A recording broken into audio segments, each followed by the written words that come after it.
Under a wide, empty sky, the camera glides over endless plains. The wind hisses through dry grass, rattling against the skeletal remains of walls no one remembers building. A lone column stands, half buried in earth, its carved surface worn to a blur. Somewhere beyond the horizon, there are rivers that once carried fleets of merchant vessels, roads that linked cities of stone and light. Now the only travelers are clouds, drifting in silence. Once, the narrator begins, an empire stretched from the mountains to the sea. Today, not even its name is spoken in the classrooms where history is taught. We live in a world obsessed with remembering certain empires, Rome, Egypt, the Mongol Khanates, names so firmly fixed in the public imagination that they define our sense of civilization itself. They appear in textbooks, films, and monuments, their stories repeated until they feel inevitable. And yet there was another, a civilization that matched their scope in infrastructure, artistry, and governance, and in some ways surpassed them. But in the great archive of human memory, its page has been torn out. This is not the tale of a minor tribal confederation lost to time. This is the story of a power that ruled millions, shaped continents, and then vanished, not into myth, but into deliberate silence. Scattered across the land are clues for those willing to see them. Shards of painted pottery found hundreds of miles apart, yet bearing the same designs. Segments of paved roads still trace faint lines across the countryside. Visible only from the air, cliff faces bear carvings in an unknown script, their edges chipped by centuries of wind. These fragments do not match the culture that lives here today. They hint at another identity, older, distinct, and entirely absent from official records. That absence is deafening. Open the standard histories, and the region barely exists. Centuries are compressed into a paragraph, sparse settlements, regional conflicts, no significant development. Even in university libraries, the empire is no more than a fleeting reference, if it appears at all. And yet the same books contain detailed accounts of much smaller kingdoms from the same era. Why is there room for them but not for this? Why would an empire of such scale and sophistication be reduced to a ghostly footnote? For the people who live in its former heartland, the memory has survived in a different form. In songs sung at harvest time, in epic poems recited beside fires, in whispered tales told to children, there are echoes of something immense. They speak of the great people of the East, or the builders before the kings. They describe cities so vast that it would take a rider a day to cross from one gate to another, walls taller than 10 men, and streets lit by flames that never died. Outsiders dismiss these as legends, but legends have roots, and when enough separate traditions point to the same forgotten greatness, one begins to suspect that memory has been buried rather than lost. In recent decades, a few have stumbled across pieces of the truth.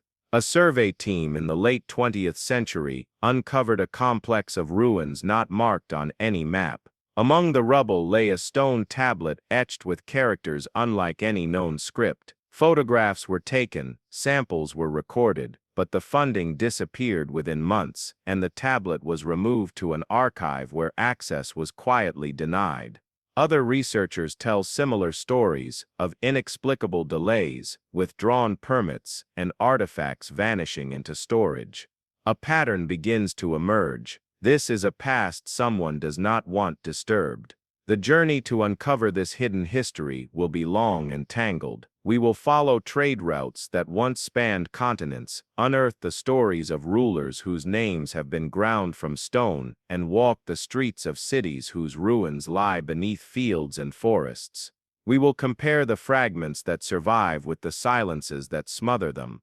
By the end, we may find ourselves questioning not just what happened to this empire, but how many other stories have been edited out of history. A hand brushes away a layer of dust from a broken slab. Underneath, an inscription emerges, its curves and angles foreign, its meaning unknown, its silence almost deliberate. The narrator's voice lowers. To understand how such a civilization could be erased, we must first examine the version of events we are allowed to know. Because sometimes the greatest secrets are hidden in plain sight. The image fades to black. Somewhere in that darkness, a map begins to form. Beneath the polite veneer of official history, the story of this empire is thin, almost skeletal. The record begins abruptly, too abruptly, with a vague acknowledgement that a small polity existed in the region, a minor local force among greater powers. It is described as provincial, perhaps a little prosperous for its size, but never ambitious, never innovative, and certainly never a threat to its neighbors. In the tidy narrative that dominates textbooks, this kingdom rose briefly, engaged in a few minor trade exchanges, and then faded quietly into the shadows, its lands absorbed by larger, better-known civilizations. No dates are exact, no rulers named with certainty, and the tone is one of dismissal, as though anything more would be a waste of ink. And yet, for all the brevity of this account, it comes with an air of authority, maps shaded to suggest a small footprint, timelines that make it seem little more than a passing footnote. The omission is not subtle, it is complete. School curricula give the empire fewer lines than some medieval fishing villages. The suggestion is clear, it was never significant enough to matter, that's the version we've been taught. The version repeated so often, it begins to feel true through sheer repetition. But repetition is not proof, and absence is not evidence of insignificance. Archaeological surveys quietly contradict this tidy story. Beneath farmland and under the foundations of modern towns lie the buried skeletons of vast fortifications, walls too thick and too long to belong to a minor kingdom. Ground-penetrating radar has revealed the outlines of gridded streets stretching far beyond the boundaries drawn in historical atlases. Coins have been found hundreds of miles away from what is said to be the empire's core, stamped with unfamiliar symbols and alloys that suggest advanced metallurgy. None of this fits the narrative of a small, isolated state. None of it appears in the official histories. The documentary evidence is no less strange. Traders from neighboring powers, in letters preserved in foreign archives, speak of caravans bound for the great city of the Southern Road, and of tariffs demanded by the High Court of the River Lords.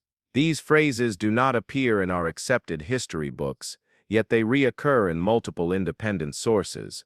Even military records from rival states tell of campaigns launched not against a small, fragile kingdom, but against a formidable, organized empire with standing armies and fortified frontiers. What makes this silence more curious is the richness of recorded detail from other smaller polities in the same region and era. Dynasties with less land, fewer people, and shorter reigns are granted pages of detail, royal genealogies, architectural achievements, religious rituals, while this empire is confined to a single withering paragraph. The asymmetry is glaring. If a kingdom with only one major city could leave behind a rich historical footprint, why is this larger, stronger, more advanced state almost invisible? Some historians, when pressed, offer a simple explanation: the records didn't survive. Wars, natural disasters, decay over centuries, these are the easy culprits. But the more you examine the geography, the climate, stability of the period, and the survivability of stone and fired clay, the less convincing that sounds. Other civilizations in harsher environments have left sprawling ruins and vast archives of inscriptions. Here, too, there were inscriptions, but many appear to have been chiseled off their surfaces, smoothed, or repurposed into the foundations of later structures. The destruction seems not accidental, but purposeful. A handful of dissenting scholars have tried to challenge the official version, drawing attention to the physical and documentary inconsistencies. They are met with polite rejection from peer-reviewed journals, sometimes outright mockery, and often the charge that they are romanticizing a myth. One veteran archaeologist privately admitted, "The problem isn't that there's no evidence, it's that the evidence points somewhere the establishment doesn't want to go." The result is a history that reads like a stage set, a painted backdrop of minimal detail, with the real architecture hidden behind the curtain. To most readers of conventional history, the empire is a ghostly rumor at best. To those who dig deeper, literally and figuratively, it is a colossal shadow whose true shape we have only begun to trace. And so, the question becomes not just why did it disappear? Why was it made to disappear? That shift in focus changes everything. From here we will step away from the comforting neatness of the official record and turn instead to the ground itself, the soil, the stones, the shards that still remember. Even when our books do not. Beneath our feet, the earth holds memories older than any page in a book. Across the lands that were once the empire's heart, the soil is layered with clues, splinters of pottery, lengths of buried wall, and the faint traces of ancient roads swallowed by time. They are silent, scattered, and often overlooked, but together they whisper a different story from the one we have been told. Archaeologists call these fragments material culture, the physical residue of human life. In this case, it is the voice of a civilization that official history has tried to erase. A shard of pottery here, a fragment of stone there. Individually, they may seem insignificant, but step back, and they begin to form patterns. Pottery of identical make has been found at sites separated by hundreds of miles, suggesting a unified cultural style or a vast trade network. Some of the designs are geometric, others depict stylized animals or scenes of daily life, rendered with a consistency that implies skilled artisans working within a common tradition. These pieces, some dated to centuries before the empire's supposed emergence, push the timeline of its development far earlier than the standard narrative allows. Then there are the walls, massive, eroded, but still stubbornly standing in places. In remote valleys, long sections of stone fortifications snake across the landscape, sometimes vanishing under vegetation only to reappear miles later. These are not the works of small, isolated communities. They speak of centralized planning, the labor of thousands, and the strategic vision of rulers who understood the value of controlling both land and movement. The official record says nothing of them. Some have been misattributed to later states, others simply ignored. Yet their weathered blocks bear tool marks consistent with construction techniques unique to this lost civilization. Even more tantalizing are the inscriptions, symbols carved into cliff faces, temple fragments, and stelae toppled in long-forgotten courtyards. To most scholars, they are an undeciphered script, filed away as an anomaly, a curiosity with no broader significance. But in recent years, independent researchers have begun to detect recurring sequences, possibly indicating royal names, place names, or titles. If the script is ever fully understood, it could rewrite the history of the region. For now, it stands as a mute testament to a people whose voice was deliberately silenced. The ground also hides remnants of daily life that reveal a more complex picture. Grinding stones, loom weights, metal tools, objects that suggest a society with specialized labor and an economy robust enough to support artisans, merchants, and engineers. The metallurgy is especially striking. Copper alloys with unusual compositions, possibly imported tin and forging techniques that produce tools of remarkable durability. These are not the hallmarks of a stagnant backwater. They belong to a civilization actively innovating. Yet for every discovery that points toward the empire's sophistication, there is an equal measure of obscurity. Many sites remain unexcavated, their locations known only to a handful of scholars. Some lie under modern towns, making excavation politically and logistically difficult. Others have been disturbed by looters who strip the past for saleable artifacts, erasing the context that gives those objects meaning. Worse still are the deliberate destructions, ancient inscriptions chiseled away, reliefs defaced, and entire sites lost after being officially recorded. These acts are not new, they date back to the centuries immediately following the empire's fall, suggesting an orchestrated effort to dismantle its physical presence. In some places, erosion and shifting landscapes have aided in this disappearance. Rivers that once carried ships have changed course, leaving former ports stranded inland. Earthquakes have buried settlements under landslides. Forests have reclaimed stone quarries, yet despite nature's hand, enough remains to tell us that the official narrative of a small, insignificant polity is incompatible with the physical evidence underfoot. What is striking is how much of this material evidence has been relegated to obscurity. Artifacts languish in museum storerooms, mislabeled or left without provenance. Field reports from past decades sit unpublished, accessible only through bureaucratic persistence. The silence is not simply the product of neglect, it has the texture of selective vision, the willingness to see only what fits the accepted storyline. The land remembers in ways people cannot always control. Aerial surveys have revealed crop marks outlining the foundations of long-vanished buildings, visible only in certain seasons. Satellite imagery shows geometric patterns in the soil where streets and plazas once stood.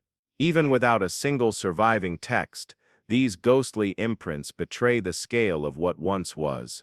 If the written record is a carefully edited script, the ground is the uncut footage. It preserves the mistakes, the contradictions, the inconvenient truths. And as we sift through it, the picture grows clearer. This was not a scattered cluster of villages, but a coordinated, far-reaching state. The problem for the official story is that the earth is a poor conspirator. It cannot choose to forget. From here, our investigation will descend deeper into the origins of this empire, the murky centuries before its acknowledged existence. For in those shadows, we may find not just the seeds of its rise, but the first hints of why someone worked so hard to bury it. The story of this empire's birth is a riddle that begins in darkness. No one can point to a single clear founding date. There are no triumphal inscriptions declaring the year of its rise, no unbroken king lists stretching back to a mythical ancestor. Instead, its earliest centuries exist in fragments, half-forgotten myths, scattered archaeological traces, and the stray mentions in the records of other peoples. The official narrative insists it emerged suddenly in the late centuries of a certain era, almost as if it sprang fully formed from obscurity. But the ground and the stories whisper something different, that this civilization's roots stretch back far further, growing quietly in the shadows, while larger, noisier powers dominated the historical stage. The myths are the first threads to follow. In the oral traditions of communities across the region, there are stories of the people who came before the kings, or the builders who shaped the rivers. They are portrayed not as conquerors but as craftsmen, lawmakers, and keepers of sacred knowledge. In one tale, they arrive from the sea, bringing with them the ability to measure the stars and map the seasons. In another, they rise from the mountains, their leaders carrying stones inscribed with laws that no one could change. These tales, often dismissed by modern historians as local folklore, are remarkably consistent in certain details: an early mastery of irrigation, a reverence for celestial cycles, and the establishment of central gathering places that were both markets and ceremonial centers. Archaeology lends weight to these legends. Excavations at several river valleys have revealed settlement layers far older than the official founding of the empire. These early communities show a degree of planning unusual for their time: streets laid out in grids, standardized weights for trade, and evidence of coordinated agricultural production. In some cases, these proto-urban centers are later built over by unmistakably imperial structures, suggesting a direct line of cultural continuity rather than a sudden, unrelated occupation. Radiocarbon dating places some of these early foundations centuries before the empire supposedly existed, dates that quietly undermine the neat boundaries drawn by conventional historians. Foreign records also complicate the picture. Traders from distant coasts mention a southern kingdom centuries earlier than its recognized birth. These references are brief and often buried in merchant logs or the correspondence of governors, but they describe commodities, metals, textiles, exotic spices that are later known hallmarks of the empire's economy. Even more intriguing are military reports from neighboring states that speak of organized forces defending the river crossings long before the supposed rise of any regional power. This is not the profile of a scattered tribal society. The physical setting of this early growth is itself telling. The empire's core lay in a fertile basin flanked by mountains rich in minerals and forests, with rivers that provided both irrigation and navigable routes to the sea. It was a natural crossroads linking inland cultures with coastal traders. Control of such a nexus would have given even a small emerging state enormous leverage, if it could organize itself well enough to hold it. The legends of river lords and keepers of the gates may be distant echoes of that strategic reality. What remains puzzling is how this early development escaped the notice, or perhaps the acknowledgement of the dominant powers of the time. Some historians suggest that the empire's forerunners maintained a deliberately low profile, trading quietly and avoiding open confrontation until their position was unassailable. Others believe their story was deliberately underreported, the result of rivalry and resentment. Larger powers had little incentive to advertise the rise of a competitor, especially one whose control of trade routes could siphon wealth away from their own coffers. The social structure of these early centuries, as far as it can be reconstructed, seems to have revolved around a combination of kinship networks and centralized authority. Excavations have revealed large communal halls alongside smaller, more specialized administrative buildings. Artifacts suggest an early bureaucracy, clay tokens for counting goods, seals for marking property, and storage facilities capable of holding grain reserves sufficient for thousands. There are also hints of early codified law, repeating symbols carved into stone slabs that appear in multiple sites, perhaps shorthand for decrees or legal principles. Religious life in this formative stage also left its mark. The earliest temples were modest structures, often aligned with solstice sunrise or major lunar events. Offerings of grain, carved figurines, and worked metal have been found buried at their thresholds, suggesting a belief system in which agriculture, craftsmanship, and celestial order were intertwined. This cosmology may have provided the ideological glue that bound early communities together, turning disparate settlements into a shared cultural sphere. But for all this evidence, the official birth date of the empire remains stubbornly late in the record, as though someone, somewhere, decided the earlier centuries were inconvenient. Perhaps they complicated a preferred narrative, that the region had always been peripheral until it was awakened by outside influence. Or perhaps acknowledging the depth of its history would give modern descendants stronger claims to land, resources, or cultural primacy. In either case, the omission is too consistent to be chance. One theory gaining traction among independent researchers, that the empire's founders were themselves survivor refugees of an even older, now vanished state, bringing with them advanced skills and traditions. This would explain both the sudden sophistication of the early settlements and the reluctance of neighboring powers to acknowledge their rise. Such a lineage might have challenged the legitimacy of long-standing rivals. While hard proof remains elusive, there are tantalizing parallels in architectural style and artifact design between the empire's early phase and distant older sites, far beyond its recognized borders. As the centuries passed, these early communities grew in size and complexity, their leaders gradually consolidating authority. Seasonal gatherings in market temple complexes became year-round centers of administration. Fortified outposts appeared along the frontiers, guarding passes and river mouths. Trade expanded, bringing foreign goods that would influence local craftsmanship and taste. Slowly, the identity of this people shifted from a network of related settlements to something more unified, a polity with shared laws, coordinated defenses, and a sense of collective destiny. By the time the empire emerges officially in the historical record, much of its infrastructure, political framework, and cultural character had already been in place for generations. The neat historical line between before the empire and the empire is an illusion, a construct that simplifies a far more gradual and complex evolution. This is the hidden truth beneath the sanitized version of its birth. The empire did not appear suddenly. It was built patiently, deliberately, and with a vision that spanned centuries. In understanding its origins, we also begin to glimpse the forces that would later shape its rise to power. The mastery of irrigation and agriculture would feed its armies and sustain its cities. Its command of trade routes would fill its treasuries.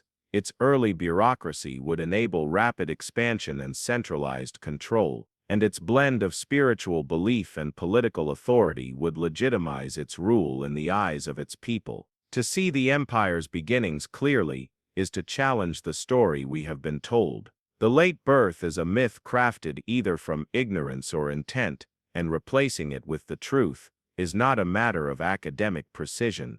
It changes how we understand the entire arc of its history. In the next stage of our journey, we will meet the figures, half legend, half flesh, who shaped its early centuries, the first architects of a power the world would one day forget. They are remembered in fragments, names carved into half-broken stelae, figures cloaked in myth, deeds blurred by the passing of centuries. The earliest rulers of the empire, as told in surviving folklore, are not presented as ordinary kings or queens. They are builders, lawgivers, visionaries, whose authority came not just from bloodlines, but from the works they left behind.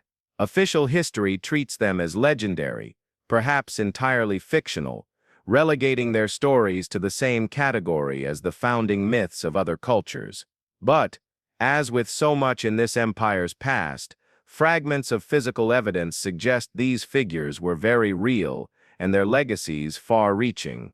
One name recurs in scattered inscriptions, a ruler whose title translates loosely to Keeper of the Four Roads.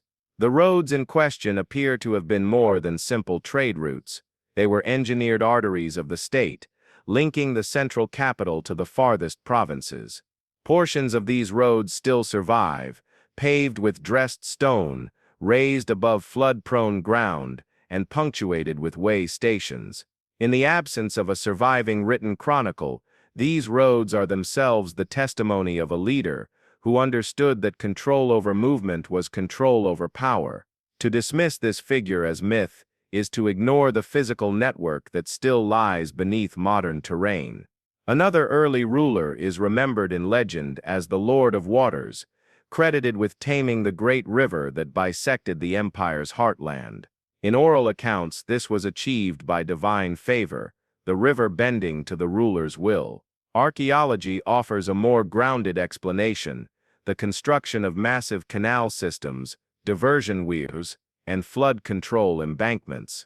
The engineering skill required for such works implies a centralized government with resources and knowledge beyond what official timelines grant this period.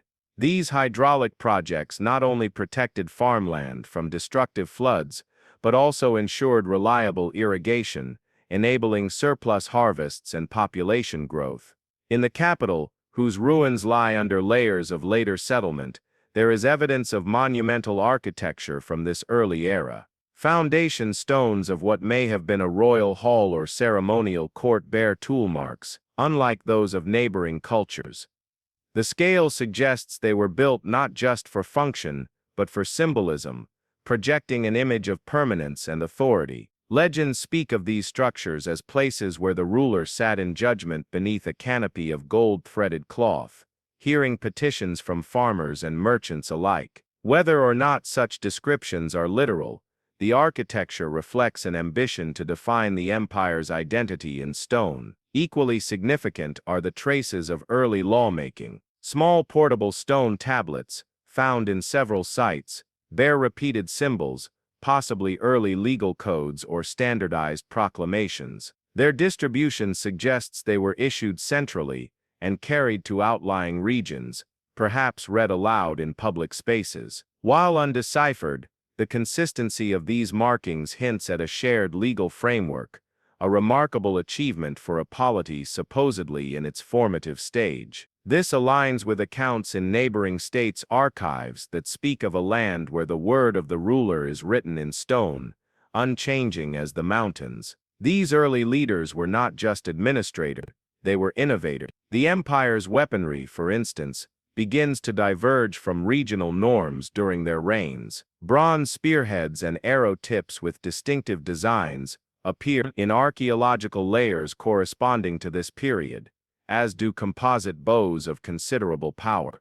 The presence of standardized armaments suggests state-supported manufacturing, further reinforcing the image of a cohesive, organized polity. While official history remains silent on military campaigns at this stage, the investment in such weaponry implies that either the threat of invasion or the opportunity for expansion was already in the ruler's mind. Religion, too, appears to have been shaped in enduring ways during their rule. Shrines from this period shift from small local constructions to larger, more centrally designed temples with recurring iconography. A particular motif, an abstract symbol resembling a radiant sun enclosed in a circle, appears repeatedly, carved above temple entrances, cast into bronze bells, and painted on ceramic vessels. Folklore associates it with divine protection and legitimacy, while some scholars suspect it served as a unifying emblem for the state itself,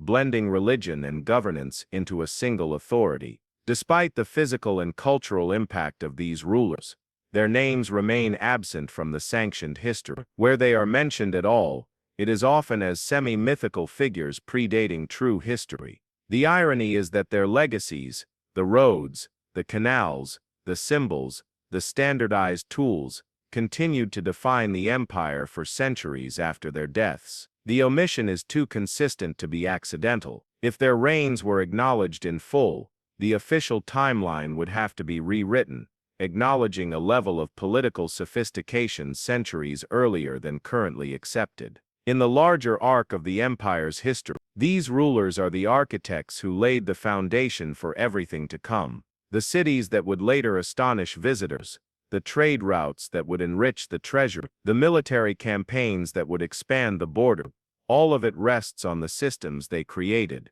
And yet, their identities have been blurred deliberately, their stories softened into harmless legends. This selective forgetting served later powers well, allowing them to claim credit for the infrastructure and institutions they merely inherited. But the stones, the canals, the tools, and the symbols remain. They tell us that these first rulers understood the essential truth of empire, that power is not only in armies or wealth, but in the ability to shape the environment, codify law, and project a vision of order.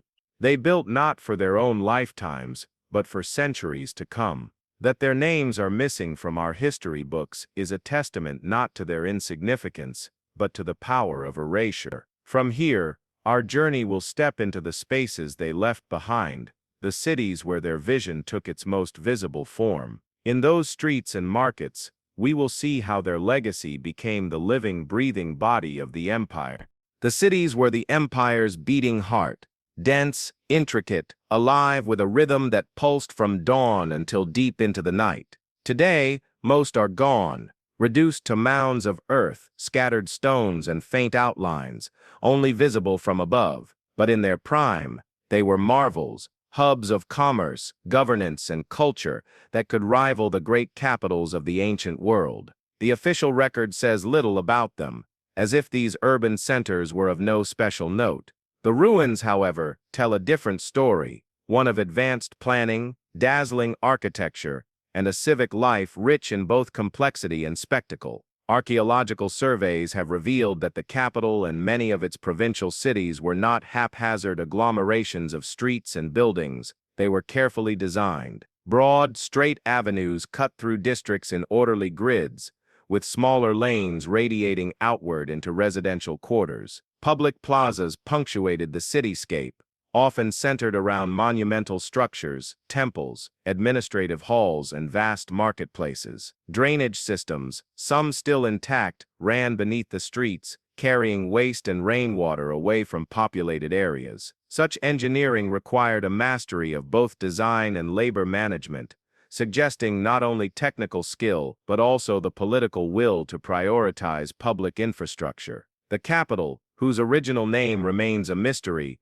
was described in fragments of foreign accounts as a place of impossible size, its walls enclosing multiple districts, each with its own specialized function. Merchants from across the known world brought goods to its central market, exotic fabrics, carved gemstones, metals from distant mines. In return, the empire exported finely crafted goods, pottery, metalwork, and textiles that bore distinctive styles unmistakably its own. The sheer volume of trade hinted at a population large enough to consume and produce at a scale beyond that of a provincial backwater. What set these cities apart was not only their economic vitality, but their aesthetic ambition. Surviving fragments of wall paintings and decorative carvings reveal a love of vibrant color, complex patterns, and symbolic imagery. Common motifs include intertwining vines, stylized animals, and celestial symbols,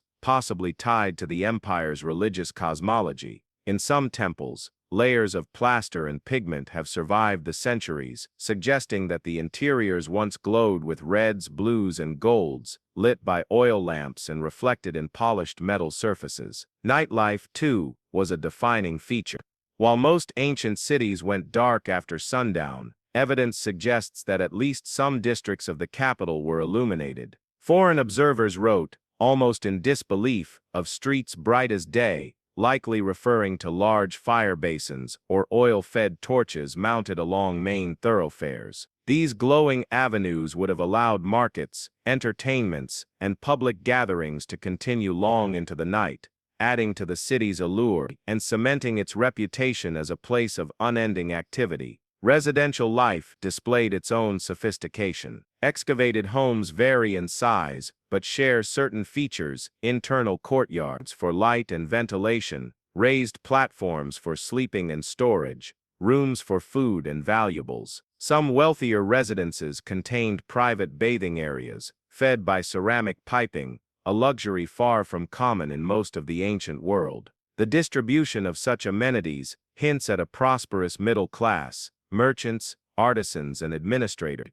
whose presence kept the urban economy thriving. Beyond the walls, satellite towns and farming communities supported the city's populations. Warehouses stored surplus grain, livestock pens stood ready to feed both civilians and soldiers, and river ports facilitated the constant flow of goods. This careful integration of city and countryside ensured that the urban centers were not parasitic, but part of a larger, balanced system. Religion occupied a central role in city life. Temples were not hidden away, but placed prominently, often at the intersection of major roads. The largest structures rose above the rooftops, their towers visible from miles away, serving both as places of worship and as symbols of state power.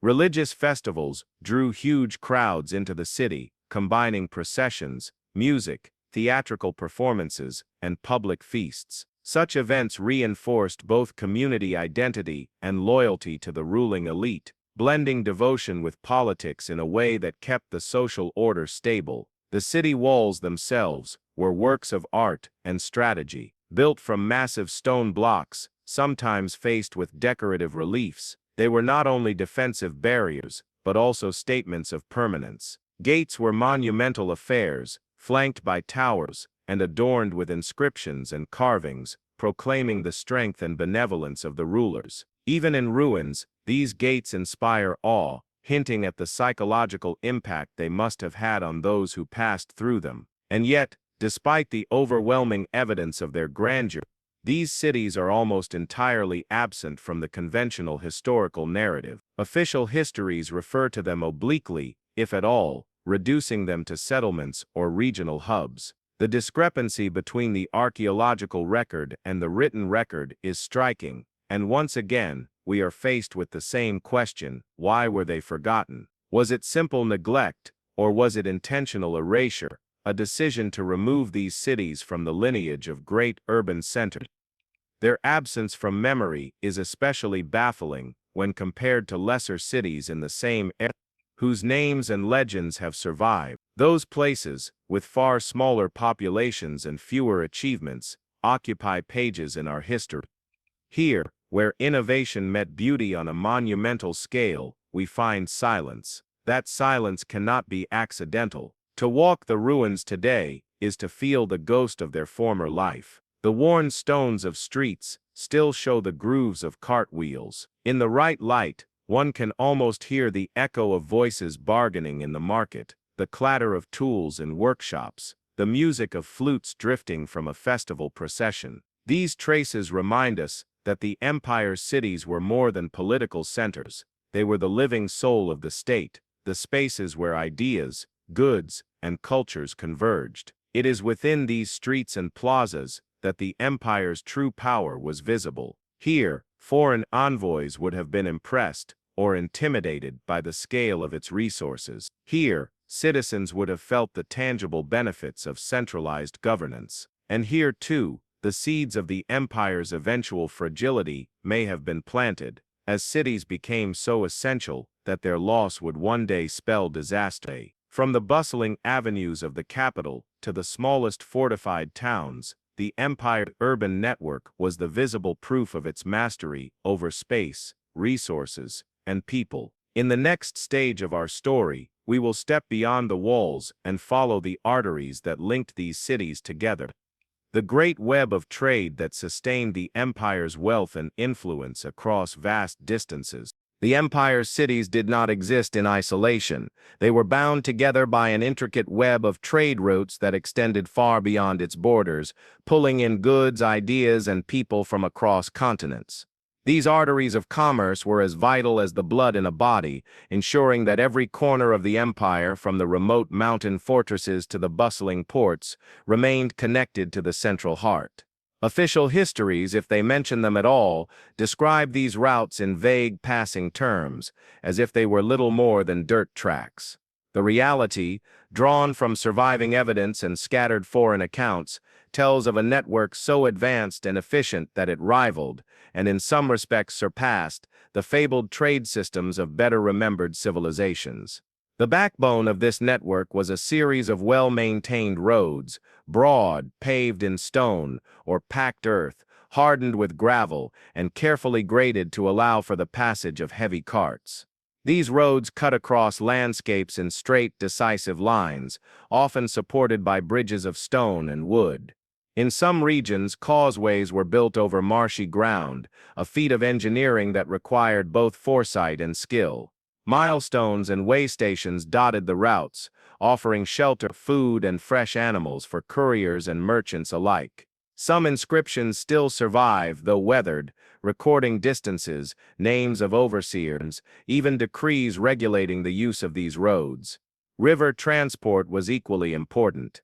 The empire's heartland was threaded with navigable waterways, and its engineers expanded and improved upon these natural advantages. Canals connected river systems, allowing goods to move swiftly between regions without the need for long overland hauls. Archaeologists have found remains of stone-lined quays, storage warehouses, and even carved docking posts that once secured fleets of trading vessels. It is likely that river trade was so efficient that bulk goods, grain, timber, stone, could be moved hundreds of miles with minimal cost. The scope of the empire's trading reach becomes clear when examining the diversity of goods found in excavations. In the ruins of inland cities, archaeologists have uncovered shells from distant seas, semi-precious stones from faraway mines, and dyes made from plants that grow only in particular coastal regions. Likewise, in port towns there is evidence of imported metal ingots, rare spices, and crafted goods from foreign lands. These artifacts suggest not only an internal network, but also active participation in international trade, connecting the empire to far-flung civilizations whose own records occasionally, and tantalizingly, hint at contact with a land of the great builders. This network carried more than just material goods. Ideas, too, traveled along these roads and rivers. Religious beliefs, artistic styles, and technological innovations spread rapidly within the empire, creating a shared culture that extended across its vast territory. A ceramic style developed in one city might be found nearly identical in settlements hundreds of miles away within a single generation. Scripts and administrative practices appear to have been standardized, allowing trade records, tax logs, and diplomatic correspondence to be understood across regions. Such uniformity required a deliberate central policy, a testament to the administrative sophistication that is conspicuously absent from the way history remembers this empire. The human element of this network was equally impressive. Caravans moved under the protection of armed escorts, suggesting both the value of the goods and the presence of organized security forces. Riverboats carried crews of skilled navigators who understood not just the currents, but also the seasonal rhythms of water levels. At the roadside stations, innkeepers, stable masters, and market vendors catered to travelers from across the empire, creating small hubs of cosmopolitan life in otherwise remote areas. Foreign merchants arriving at border markets would have encountered a dizzying array of local and imported goods, an experience likely designed to impress upon them the empire's wealth and reach. What is striking and deeply puzzling is the absence of these trade routes from most surviving maps of the ancient world. Routes of far lesser significance are depicted in detail in foreign records, while this vast network is invisible. Even modern reconstructions often show blank spaces where these roads and rivers should be. The evidence is there, carved into the landscape and buried beneath centuries of soil, yet it has been omitted from the narrative. Whether through neglect, oversight, or deliberate suppression, the arteries of the empire have been erased from the body of history. Today, faint traces remain. Some roads still serve modern villages, their ancient stones worn smooth by cartwheels and centuries of footsteps. Abandoned canals glisten faintly after heavy rains, revealing their long-forgotten courses. In certain valleys, the outlines of caravans raise, large fortified inns can still be seen from the air. These remnants are mute, but together, they sketch the faint image of a trade system that once sustained a great civilization. In understanding this network, we see the empire not as a static collection of cities, but as a living organism, its lifeblood flowing along stone roads and swift rivers, nourishing every part of its territory. In the next chapter of this story, we will look at what this immense wealth and connectivity meant for the empire's cultural and artistic life, and how the same openness that fueled its rise may have also left it vulnerable to forces from beyond its borders. The wealth and connectivity generated by the empire's trade routes found their most dazzling expression in its cultural and artistic life. Cities that were once little more than fortified settlements blossomed into centers of learning, craftsmanship, and performance. Grand plazas became stages for public ceremonies, temples were adorned with intricate reliefs, and the homes of the affluent displayed objects that spoke of both local tradition and distant influence. To walk through one of these cities in its prime would have been to move through a living tapestry, colors, sounds, scents, and languages all woven together into a seamless whole. Official histories, when they do touch on the empire's culture, tend to present it as derivative borrowing from more important neighbors and never truly innovating. The archaeological record tells a different story. Artistic motifs unique to the empire appear suddenly and fully formed, not as clumsy imitations, but as deliberate creations. In sculpture, there is a distinctive play with perspective and layered symbolism, suggesting an aesthetic philosophy that valued hidden meaning as much as surface beauty. In music, surviving fragments of notation, scratched into clay tablets or painted on plaster, hint at scales and rhythms, unlike those of surrounding cultures. This was not a static culture. It thrived on adaptation, incorporating foreign elements into its own traditions in ways that enhanced rather than diluted them.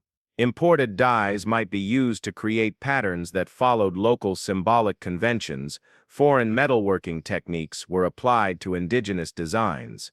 The result was a style that was recognizably of the empire, yet cosmopolitan enough to appeal to outsiders. This blend of familiarity and novelty may have been one of the keys to the empire's influence beyond its borders, foreign merchants and emissaries could bring home objects that were exotic, yet understandable, prestigious, yet not alien. Religious and ceremonial life reflected the same dynamism. Temples were not just places of worship, but hubs of civic administration, repositories of knowledge, and custodians of artistic patronage. Wall paintings within these sacred spaces depict complex cosmologies, gods and ancestors interacting with mortal rulers, celestial events tied to political milestones, and allegorical scenes that may encode historical narratives now lost to us. Ritual performances combined dance, music, and recitation, serving as both entertainment and political theater. The ruling elite understood that art was not merely decoration, it was a tool of statecraft, shaping how the populace saw itself and its leaders. Education, too, flourished in this environment. Schools attached to temples or government offices trained scribes, artisans, and engineers. These institutions ensured a steady supply of skilled professionals who could sustain the empire's bureaucratic and infrastructural needs. The fact that such schools produced standardized work across vast distances speaks to a shared curriculum, one that frustratingly is almost entirely absent from surviving written record. This absence is particularly suspicious, given that less significant states from the same era have left extensive educational documents. The cultural vitality of the empire also manifested in its urban planning. Public spaces were designed with deliberate attention to movement, sound, and sightlines, creating an immersive experience for those who participated in festivals or processions. In some cities, amphitheaters or large open-air stages were positioned so that the voices of performers could carry naturally across the crowd. Water features, fountains, reflecting pools, even engineered streams added both practical cooling and aesthetic pleasure. These were not haphazard embellishments, they were the work of planners, who understood that beauty could serve both civic pride and political stability.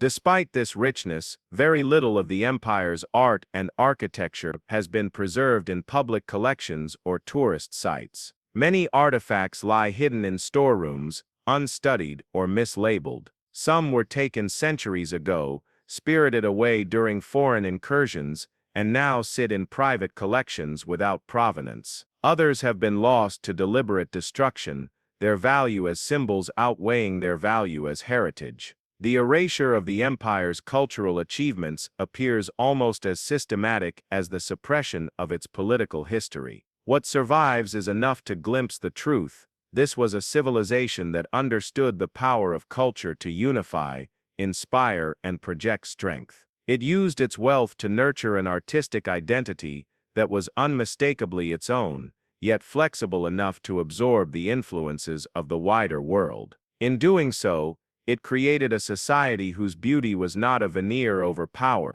but an integral part of it. Next, we will turn from the empire's flourishing to the beginnings of its undoing. How the very openness and interconnectedness that fueled its golden age exposed it to forces it could neither fully control nor predict. The cracks, as we shall see, began forming long before the final collapse. The seeds of the empire's decline were sown not in its twilight years, but in the very heart of its prosperity. The same openness that allowed it to absorb and adapt foreign ideas also left it exposed to external influences it could not fully manage.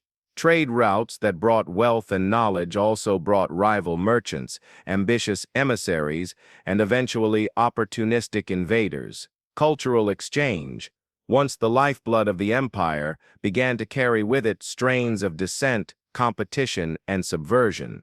Official histories, when they mention the fall at all, tend to frame it as a sudden event, a single military defeat, or a natural disaster that toppled an exhausted state. The truth appears far more complex. Signs of strain appear centuries before the final collapse, administrative inefficiencies creeping into the bureaucracy, uneven distribution of resources, and a growing disparity between the urban centers and the rural hinterlands. Inscriptions from the later period, once filled with confident proclamations, begin to shift in tone, more defensive, more concerned with legitimacy. Foreign powers, drawn by the empire's wealth, began establishing footholds along its borders. Some came openly as trading partners.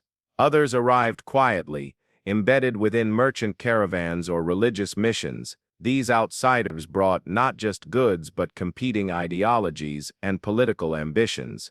In certain regions, local elites began aligning themselves more closely with foreign interests than with the central authority. Such divided loyalties undermined the unity that had once been the empire's strength. Economic pressures mounted. The elaborate infrastructure that sustained the empire required constant maintenance, and as corruption and inefficiency seeped into the administration, roads went unrepaired, canals silted up, and markets lost their once dependable rhythm. Trade revenues declined, forcing higher taxes on farmers and artisans, many of whom could no longer sustain their livelihoods. Resentment simmered, and in some provinces, outright rebellions erupted. These uprisings were often small and quickly suppressed, but each one eroded the state's authority. Cultural vitality, once a sign of resilience, began to fracture. The fusion of foreign and local styles,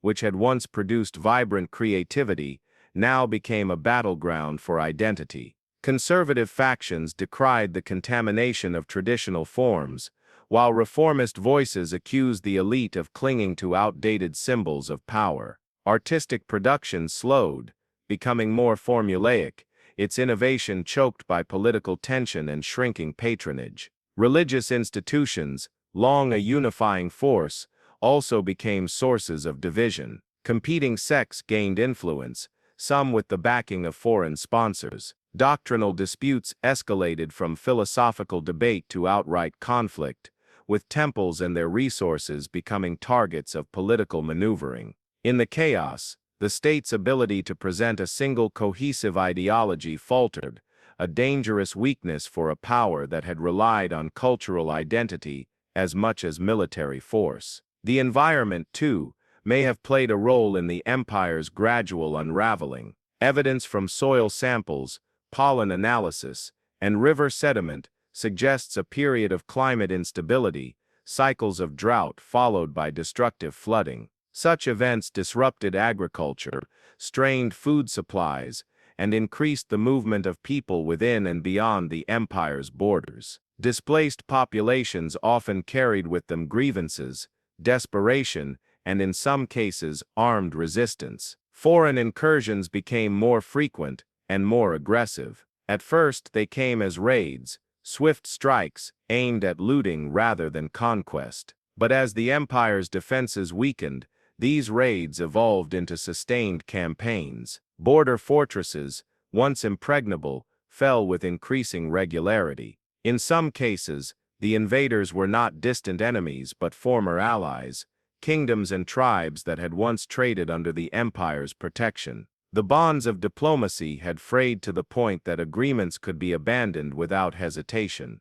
Perhaps the most insidious force in the empire's decline was the erosion of trust between ruler and subject, between province and capital, and between the various cultural and ethnic groups within its borders. Once that trust began to break down, the vast distances that the empire had once conquered with roads, rivers, and shared identity became liabilities rather than strengths. Messages traveled more slowly, orders were obeyed half-heartedly, and distant governors acted increasingly as independent rulers. By the time the first true conquest campaigns began against the empire's heartland, its decline was already advanced. It still possessed formidable armies, grand cities, and a functioning administrative apparatus, but these were like the marble facade of a building whose foundations had been eaten away by decades of neglect. The invaders did not so much destroy the empire as tip over a structure already leaning dangerously.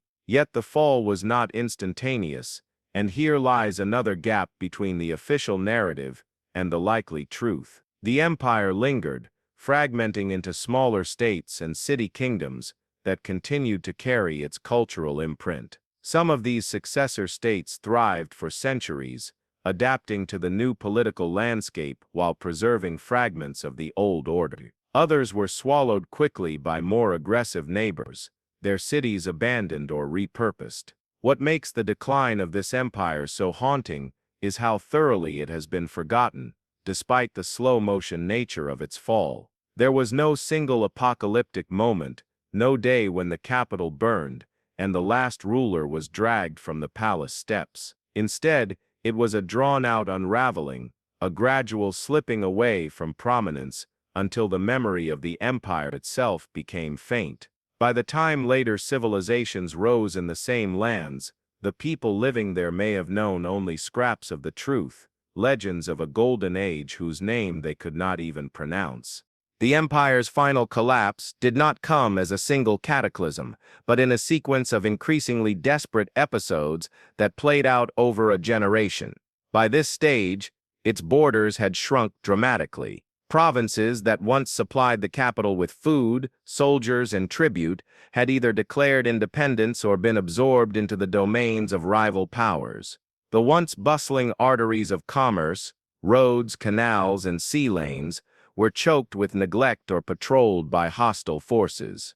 The empire's rulers were now fighting not to expand, but simply to keep the core alive. Foreign armies, emboldened by years of successful raids, began mounting full-scale invasions. The empire's defensive strategy, once based on controlling choke points and staging swift counterattacks, faltered as its forces were spread too thin. In some cases, regional commanders ignored orders from the capital entirely, preferring to negotiate their own ceasefires or alliances. Others simply defected, delivering key fortresses to the enemy in exchange for titles or safety. What had been a unified military machine was now an uneasy collection of semi-loyal warlords. Inside the capital, the atmosphere was one of tension layered over denial. The court continued to stage elaborate ceremonies and festivals, but these spectacles had a hollow quality, more a performance for foreign envoys and restless citizens than genuine expressions of power. Behind the scenes, palace intrigue reached fever pitch. Competing factions within the nobility maneuvered to place their candidates on the throne, resulting in a dizzying succession of rulers, some reigning for only months before being deposed, assassinated, or forced into exile. Economic life disintegrated. The currency, once stable and respected across regions, suffered devaluation. Gold and silver reserves, already depleted by decades of mismanagement, were melted down to pay mercenaries or purchase food. Merchants closed their shops or fled the city altogether. Grain shortages became chronic, and famine swept through both urban centers and the countryside. Public works that had once symbolized imperial grandeur, monumental gates, aqueducts, theaters, fell into disrepair, sometimes scavenged for building materials. Religious unity, already fractured, collapsed entirely in these final years. Temples that had once served as rallying points for the community became flashpoints for violence as rival sects clashed openly in the streets. In some cities, entire districts were abandoned to followers of one doctrine, while others swore allegiance to competing beliefs. The state's official cult, deprived of resources and public confidence, was powerless to act as a unifying force. As the crisis deepened, foreign intervention shifted from opportunistic to calculated. Some invading powers sought to dismantle the empire entirely, while others aimed to control it through puppet rulers. In certain regions, foreign governments were installed even before the capital officially fell, ruling under the pretense of restoring order. These arrangements often came with clauses ensuring that archives, sacred objects, and works of art were removed to the conqueror's homelands. Whether by design or coincidence, this process stripped the empire of the very records that might have preserved its memory. The final blow came not in the form of a massive battle, but through a coordinated series of sieges. The capital, already weakened by starvation and disease, was encircled by multiple enemy forces. Inside the walls, supplies ran out, and desertion among the garrison became rampant. Appeals for aid to remaining Allied territories went unanswered. Those regions either lacked the strength to help or saw the empire's fall as an opportunity to secure their own independence. When the gates at last fell, the conquerors met little resistance. The city was looted in stages, first by the invading armies, then by its own desperate citizens. Key monuments were toppled, administrative buildings burned, and statues of past rulers smashed or defaced. The conquerors removed not just treasures, but the very symbols of imperial identity. Anything that might serve as a rallying point for future resistance was destroyed or dispersed. And yet, curiously, some areas of the city were spared total destruction. Certain districts, including marketplaces and harbor facilities, were left intact, suggesting that the conquerors intended to repurpose the city rather than erase it entirely. This pragmatic preservation, however, meant that over time, the physical traces of the old empire were overwritten by the architecture and customs of its successors. The capital became a living city again, but not the same city. Its streets walked by people who no longer identified with the empire that had built them.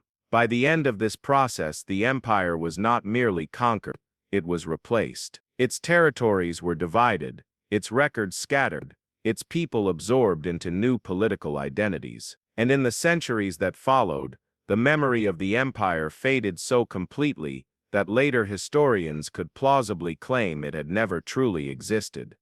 As the great power described in scattered legends, in the next section, we will explore what happened in the aftermath of the fall, how successor states, foreign occupiers, and surviving communities rewrote the narrative of the empire's existence, ensuring that its story would be hidden in plain sight for generations. In the aftermath of the empire's collapse, the political landscape of the region resembled a shattered mosaic, each fragment reflecting a different piece of the old order, yet none of them holding the full picture. The conquerors wasted no time in establishing their own systems of rule. Former provinces became satrapies, client kingdoms, or directly administered territories, each bound by new laws and tax structures that deliberately broke with the old imperial model. The very act of governance became a means of erasure. Familiar administrative titles were replaced, local calendars were altered, and place names were modified to fit the tongue of the new rulers. But the destruction was not purely political, it was cultural and intellectual. The archives that had not been burned during the siege were systematically emptied. In some cases, records were seized to be studied or repurposed in foreign capitals. In others, they were destroyed outright to prevent any resurgence of loyalty to the former order. Sacred texts were altered, blending the beliefs of the old empire with the theology of the conquerors, so that future generations would inherit a version of history where the empire had always been subordinate or peripheral. Ironically, the conquerors often preserved the empire's infrastructure, even as they dismantled its memory. Roads, aqueducts, and ports, products of generations of imperial engineering, were too valuable to abandon. These systems continued to function under new regimes, but their origins were quietly reassigned.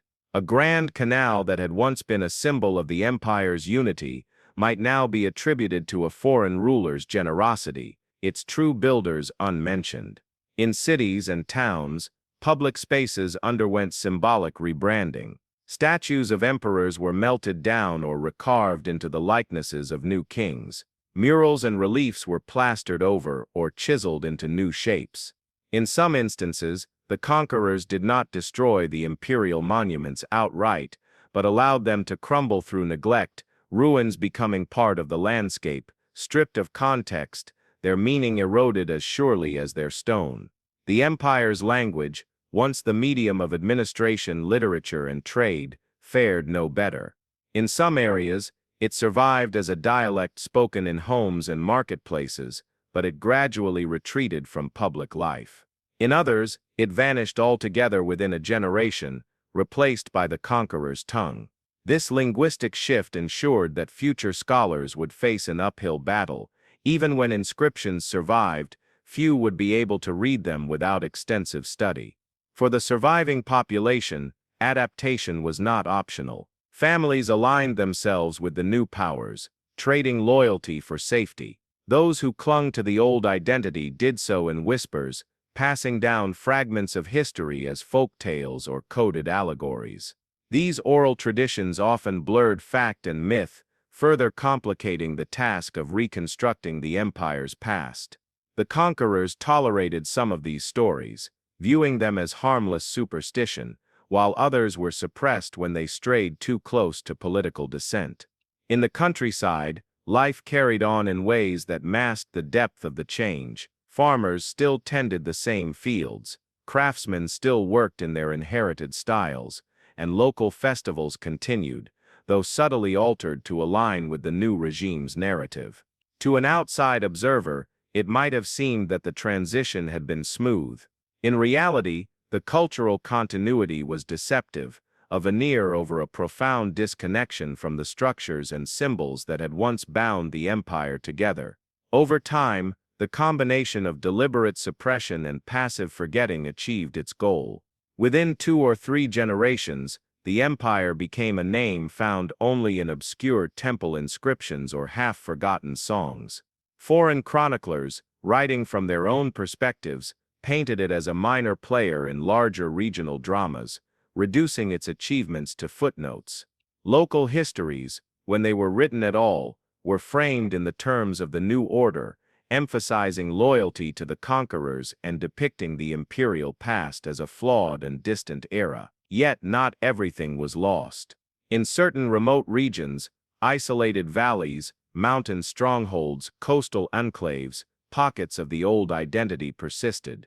Here, the empire's customs, symbols, and even elements of its governance survived in miniature, maintained by communities too small or remote to threaten the conqueror's power. These enclaves would become vital centuries later, when historians and explorers began piecing together the fragments of a forgotten world. The next section will follow those fragments, how scattered artifacts, neglected ruins, and the stubborn memories of isolated communities became the seeds of rediscovery, offering tantalizing glimpses of the empire that official history had tried so hard to erase.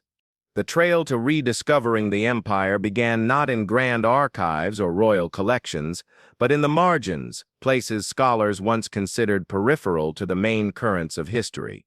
Remote highland villages still celebrated seasonal festivals whose origins no one could fully explain. Coastal fishing towns told legends of the king who commanded the tides, a figure dismissed by most historians as myth, but whose imagery matched symbols found on ancient coins unearthed far inland. These fragments were too scattered to form a coherent picture, yet they hinted at a past far richer than the official record allowed.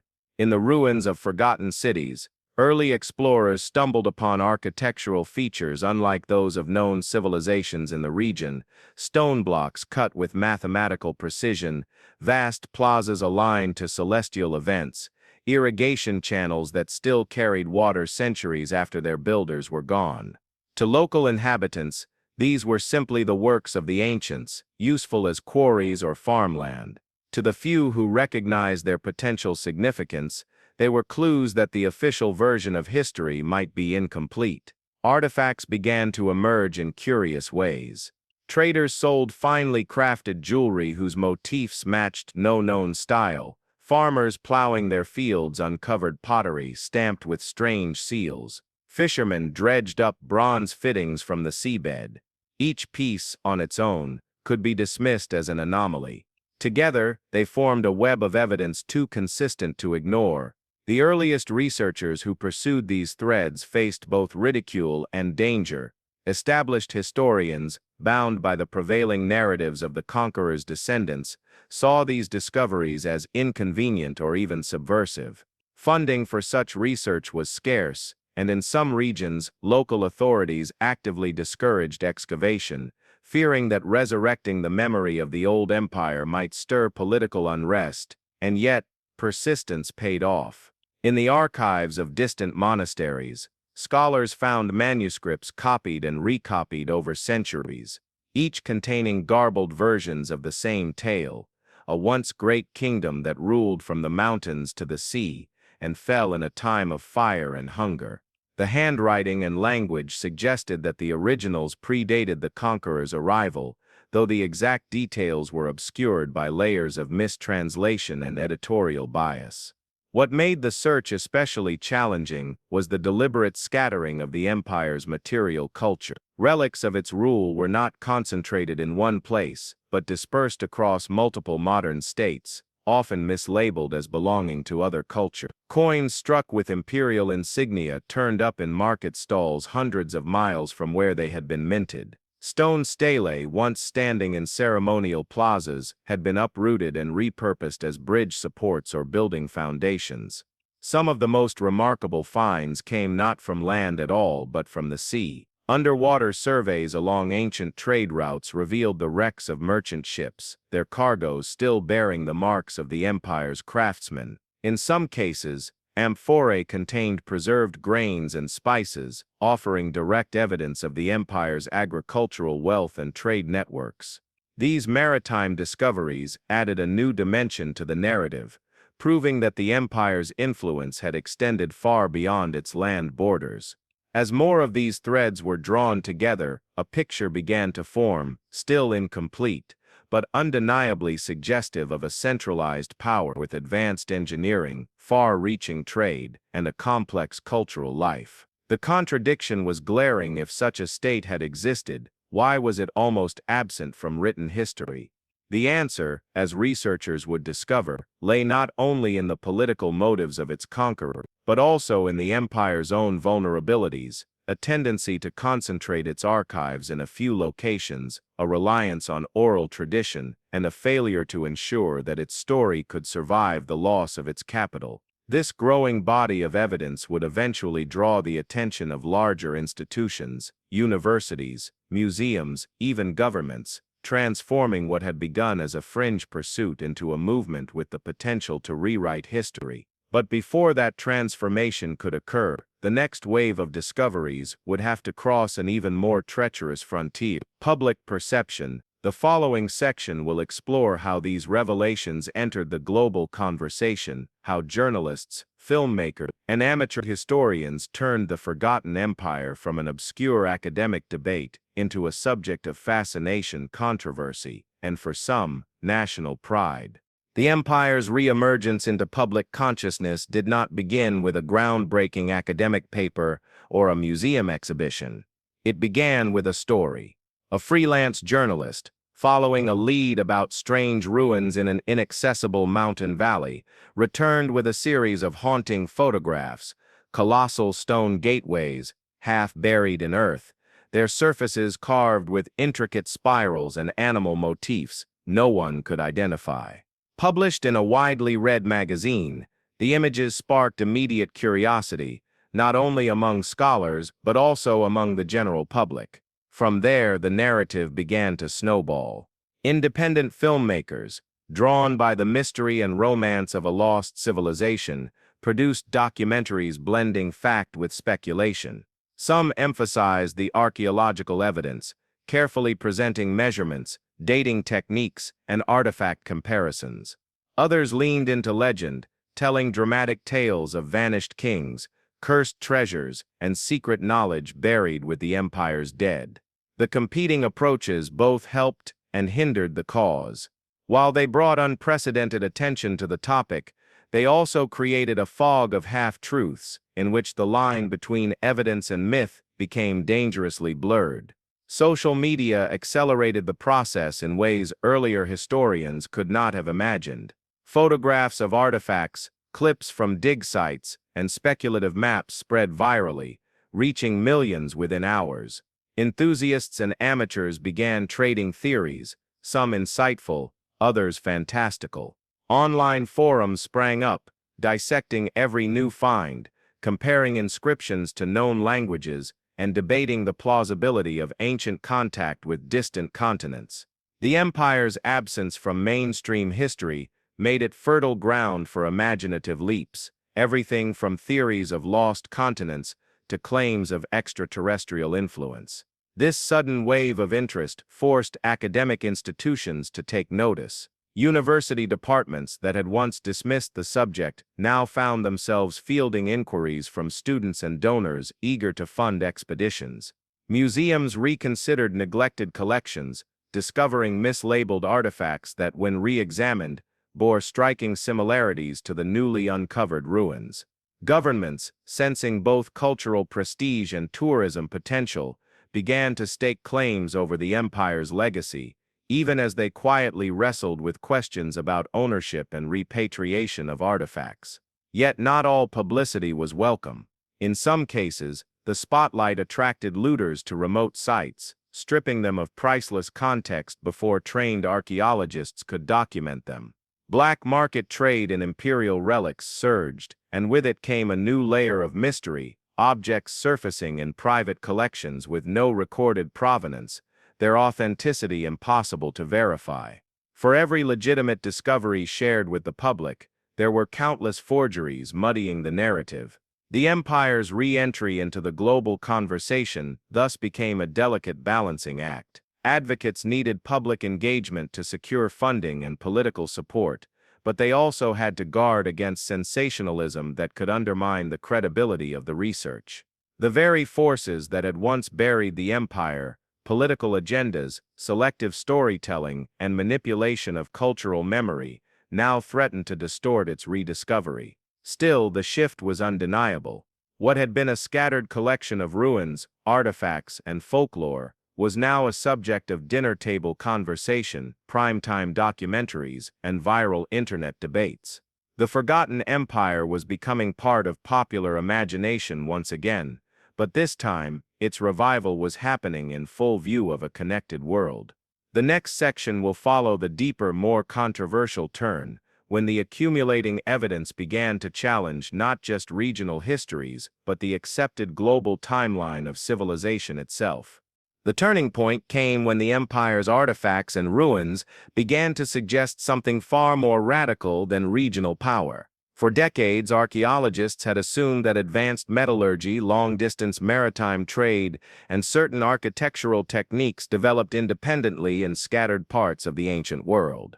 The emerging evidence from this forgotten realm began to disrupt that neat separation. Carbon-dated materials placed some of its monumental structures centuries earlier than comparable examples in supposedly more cradle civilizations. Ornamental motifs and engineering solutions bore uncanny resemblances to those found thousands of miles away, similar enough to suggest either direct contact or a shared cultural origin long before conventional timelines allowed. The first major shock came with the analysis of a ceremonial dagger retrieved from a cliffside tomb. Its blade was forged from an alloy previously thought to have been developed only in the Old World's metallurgical centers. When tested, isotopic signatures in the metal traced it back to a mine within the empire's heartland, overturning long-held assumptions about who possessed such technology and when. This single artifact hinted at a network of trade or conquest far broader than historians had dared to consider. Then came the maps.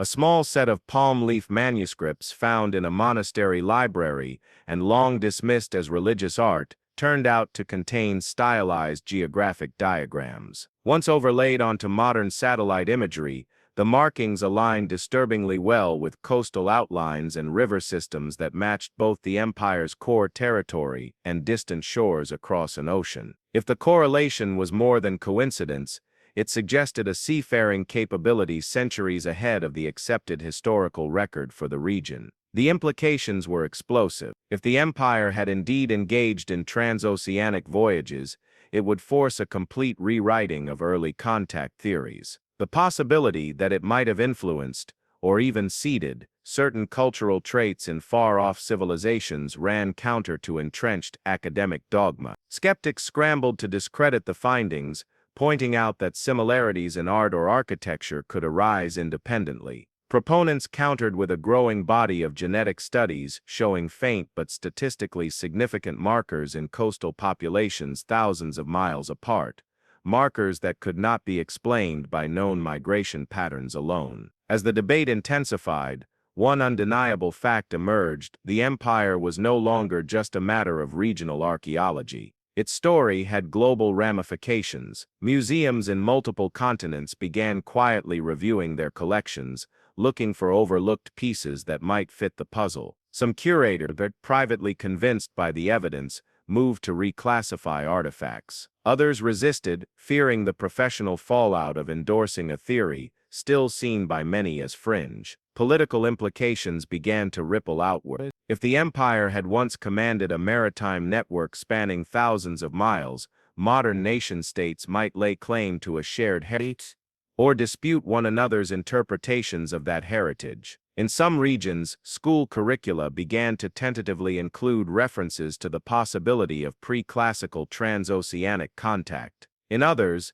the idea was actively suppressed, dismissed as pseudo-history. The battle lines were not just academic, they were cultural and political. Perhaps the most troubling aspect was how much of the empire's evidence had already been lost before serious study began. Looted sites, coastal erosion, and centuries of neglect meant that for every confirmed artifact, dozens had vanished. Even the written record was tantalizingly incomplete, brief inscriptions, isolated glyphs and symbols whose meanings remained elusive. Without the Rosetta Stone equivalent for this language, large portions of its history would remain speculation. Yet even speculation now carried weight because it highlighted the yawning gaps in our understanding of the ancient world. The empire's hidden truth began to stand in stark contrast to the sanitized version of history that had long been taught.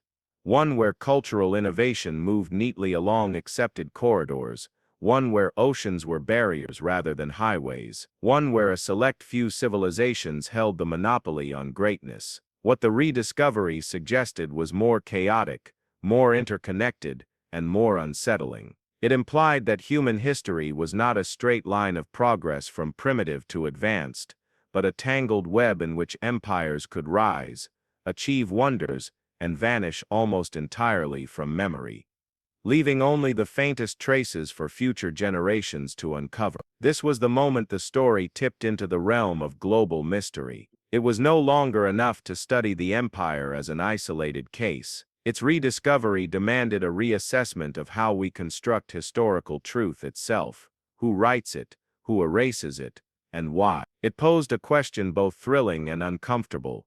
If such a vast and accomplished civilization could disappear so thoroughly, how many other chapters of human history have we lost without even knowing they existed?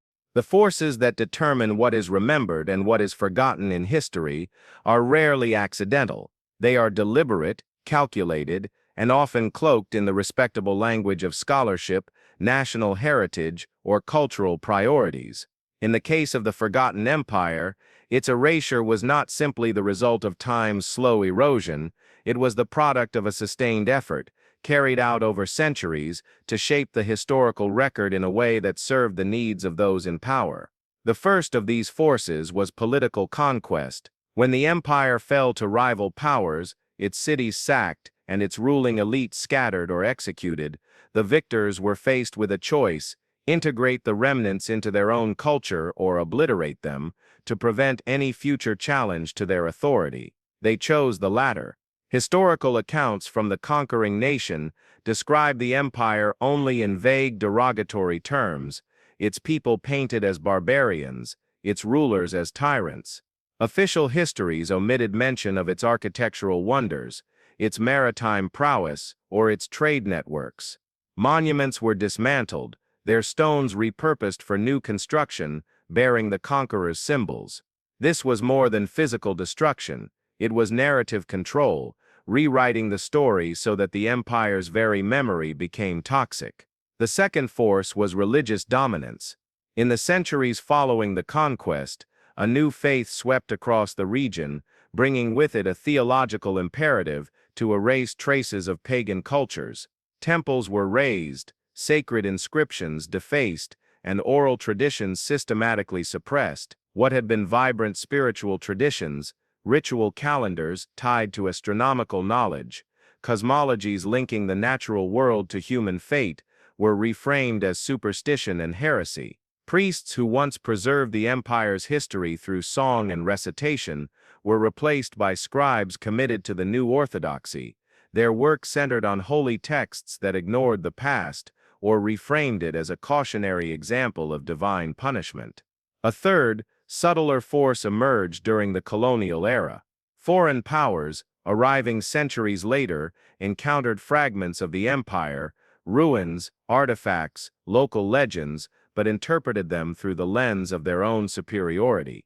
To colonial administrators and scholars, it was unthinkable that such achievements could have been the work of the region's ancestors without external guidance. They attributed the architecture to lost colonies of better-known civilizations, or even to mythical visitors from continents considered more advanced. This served two purposes. It diminished local pride in an indigenous past, and it reinforced the colonial narrative that progress and civilization were imports, not native products. The cumulative effect of these layers of suppression was devastating. Within a few generations of its fall, the empire had shifted from historical reality to whispered memory.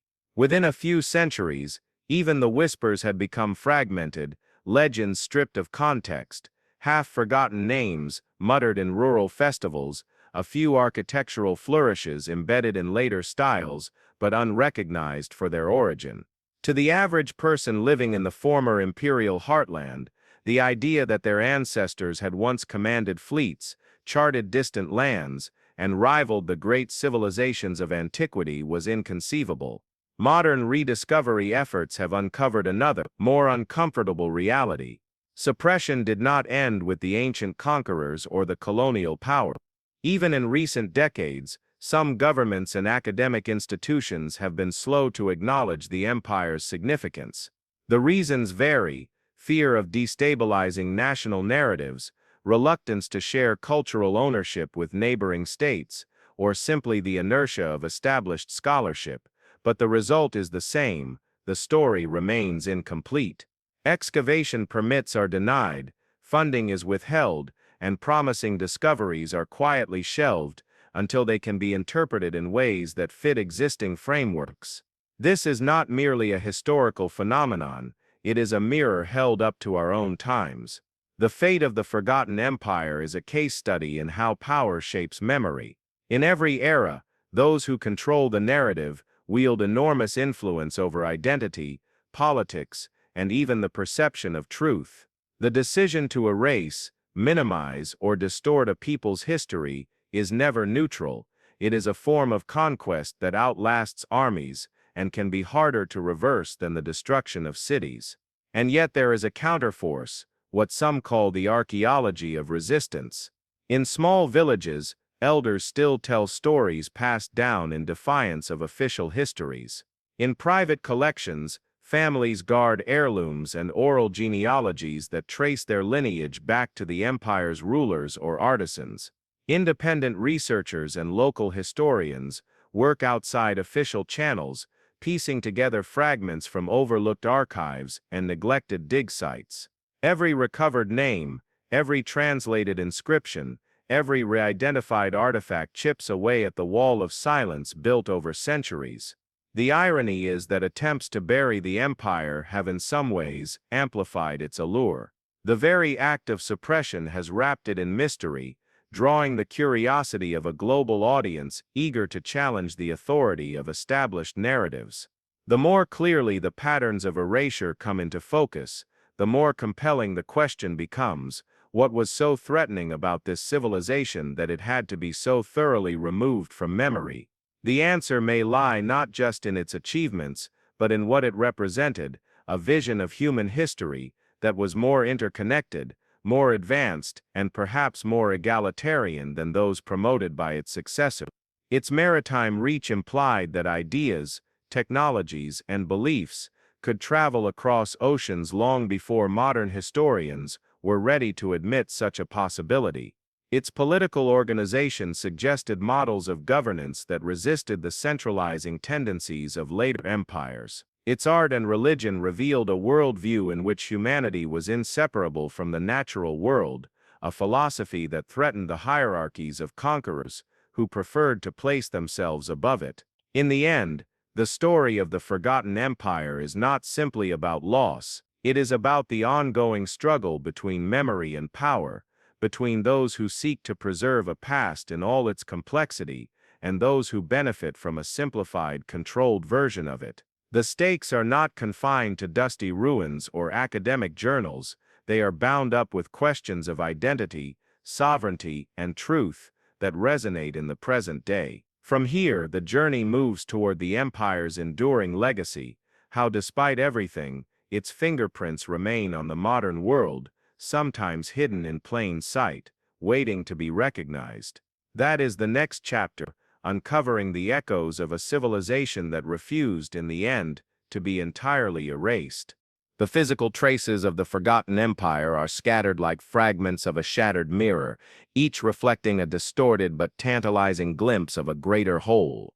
To the untrained eye, these remnants often appear disconnected, a peculiar motif carved into a village temple, a style of shipbuilding still practiced by coastal fishermen, a melody in a folk song that matches a musical scale found in inscriptions unearthed hundreds of miles away. But when these fragments are assembled, patterns emerge that reveal the empire's fingerprints, woven into the fabric of the modern world. Architecture offers one of the clearest through lines. In certain port cities, buildings erected centuries after the empire's fall still display structural principles identical to those found in excavated imperial ruins. Arched doorways built without mortar, precise stone joins that have withstood earthquakes, and decorative panels whose symbolic motifs seem to carry hidden meanings. These similarities are often dismissed as coincidence or generic regional style, yet the precision of the match defies such easy explanations. Modern masons, when shown photographs of ancient structures, sometimes recognize techniques they were taught as apprentices, methods passed down without context, embedded in craft traditions that survived the erasure of the broader culture. The empire's influence is equally apparent in maritime technology. Its shipbuilders developed hull designs capable of withstanding long voyages across open seas, a fact confirmed by the discovery of ancient wrecks far from the empire's known borders. Remarkably, elements of these designs persist in certain fishing vessels still used today. Boatmakers in remote coastal villages have little interest in history, yet their craft embodies centuries-old engineering principles, curved keels for stability, reinforced ribs for rough waters, that originated in the imperial dockyards. Even the language of the sea carries echoes of the past, nautical terms in regional dialects that have no root in the dominant modern languages, hinting at an older linguistic layer tied to the empire's sailors. Culinary traditions hold another set of clues. Recipes prepared during seasonal festivals bear striking resemblance to descriptions found in fragmentary imperial records. Unique combinations of spices, fermentation techniques, and ceremonial presentation styles. Anthropologists studying food heritage have traced these culinary patterns across vast distances, suggesting that the empire's trade routes carried not only goods but also tastes, shaping the diets of peoples far beyond its borders. In some cases, the ingredients themselves, once exotic imports, are now so commonplace that their origin is forgotten, their journey hidden in plain sight in kitchen cupboards and market stalls. The threads of influence extend to language and storytelling. Folklore collected in rural communities often contains archetypes, moral structures, and symbolic imagery that align with what little is known of the empire's mythology. Heroic epics feature protagonists whose attributes match depictions in imperial sculpture, and oral histories speak of the people who spoke with the sea, or the builders of the singing stones, poetic phrases that gain sharper meaning when compared to archaeological evidence. Linguists studying certain dialects have identified substrata of vocabulary and grammar that seem unrelated to surrounding tongues, likely vestiges of the empire's language surviving in hybrid form. Even in modern governance, faint traces appear. A handful of small decentralized political systems in the region operate on principles that closely mirror descriptions of the empire's civic councils, collective decision-making, rotating leadership, and shared responsibility for community resources. These systems are often celebrated as quaint local customs, yet they may be living fossils of a political philosophy the empire once practiced on a grand scale, a philosophy that later conquerors found subversive. The persistence of these elements, despite centuries of deliberate erasure, speaks to the resilience of cultural memory. While official histories may have been rewritten, the rhythms of daily life, craft, song, food, navigation, have proven harder to overwrite. In many ways, this survival is accidental. Traditions were passed down because they worked, because they were beautiful, or simply because they were habit. The people preserving them did not necessarily see themselves as guardians of an ancient legacy. They were farmers, sailors, artisans, cooks, yet in preserving their way of life, they became unwitting archivists of the empire's soul. Globalization has paradoxically both threatened and revealed these connections. As traditional practices fade under the pressure of modern technology and mass culture, efforts to document them have intensified. Anthropologists, linguists, and ethnomusicologists now realize that these local traditions may be the last living expressions of a sophisticated civilization once thought lost. Digital recording, 3D scanning, and genetic analysis of crops and domesticated animals are providing unprecedented tools for tracing cultural lineage, allowing researchers to connect the present to the imperial past in ways that were impossible only decades ago. There is also a symbolic power in recognizing these survivals. For descendants of the empire's people, many of whom have been told for generations that their ancestors contributed little to the grand sweep of history, the discovery that their daily customs, songs, and tools carry the DNA of a great civilization is transformative. It reframes identity, replacing the narrative of being peripheral or primitive with one of centrality and innovation. Communities have begun to reclaim motifs from imperial art in textiles, revive ancient recipes for public festivals, and teach navigation techniques based on the stars and currents, not as curiosities, but as assertions of continuity. Of course, the recognition of this heritage is not without tension. Competing claims over ownership of traditions can arise between neighboring regions, each eager to position themselves as the true heirs of the empire. Governments have begun funding cultural heritage projects, but these initiatives are often entangled with national politics, tourism strategies, and questions of intellectual property. The same symbols that once unified the empire can become points of contention in the modern world, illustrating how history's echoes are never entirely neutral. The most fascinating aspect of this cultural persistence is how it undermines the assumption that erasure is absolute. The conquerors who dismantled the empire's monuments and burned its records may have succeeded in wiping its name from memory, but they could not stop its influence from seeping into the everyday life of the generations that followed. Like seeds carried far from their origin by wind and water, the empire's ideas took root in new soil, adapting and surviving in forms unrecognizable to those who first conceived them, yet still carrying the same essential genetic code. In this way, the forgotten empire is not entirely gone. It is hidden in the curvature of a fishing boat's hull, in the harmonic structure of a harvest song, in the carved lintel of a village home, in the unspoken rules of a town council meeting.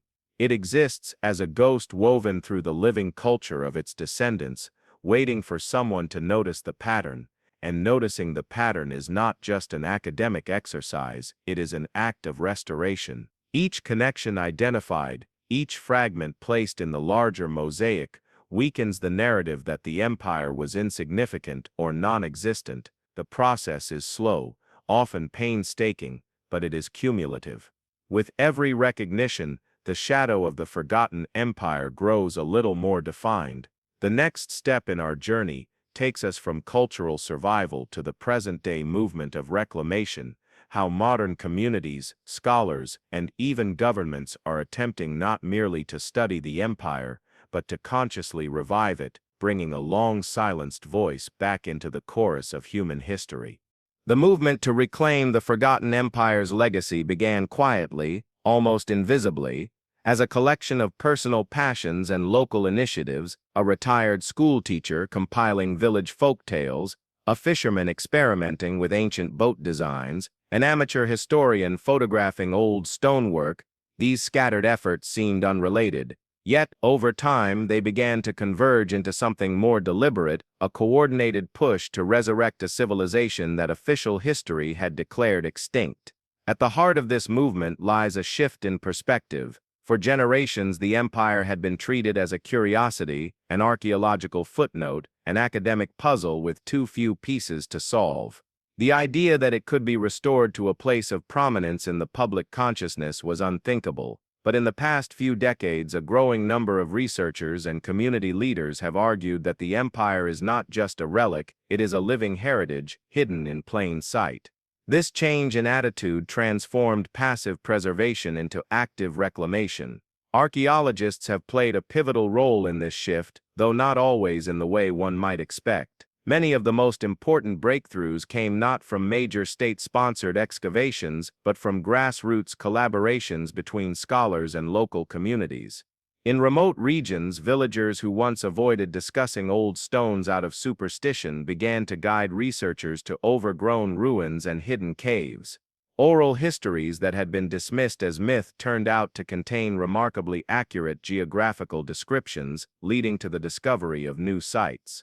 Technology has accelerated this process.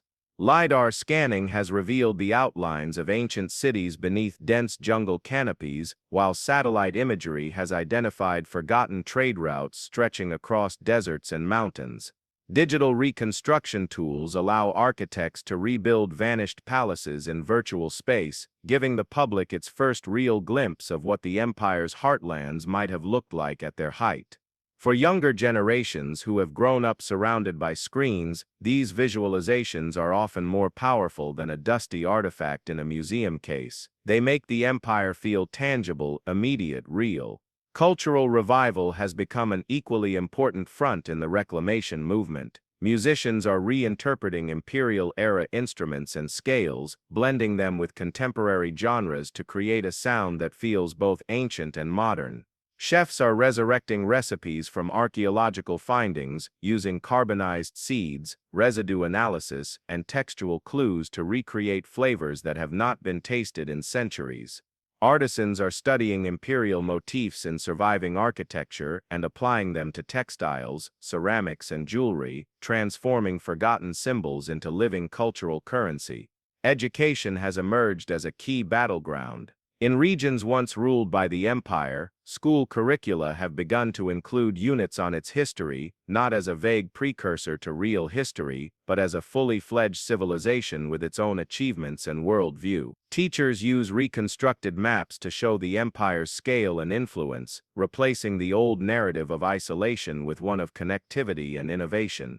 In some places, language revitalization efforts are underway, with linguists reconstructing fragments of the imperial tongue from inscriptions, loanwords, and comparative analysis, then teaching it to students in workshops. Political dynamics have added both momentum and complexity to the movement. For certain governments, embracing the empire's legacy is a way to foster national pride and distinguish themselves from neighboring countries. For others, it is a potential source of tension, as competing regions claim to be the true heirs.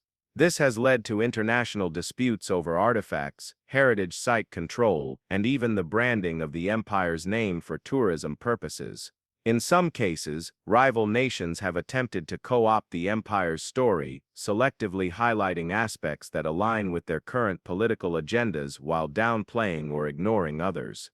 Tourism, while controversial, has provided both funding and visibility. Heritage trails now link scattered ruins into coherent visitor routes, and immersive museum exhibits use VR headsets to transport audiences into reconstructed imperial markets, ports, and palaces.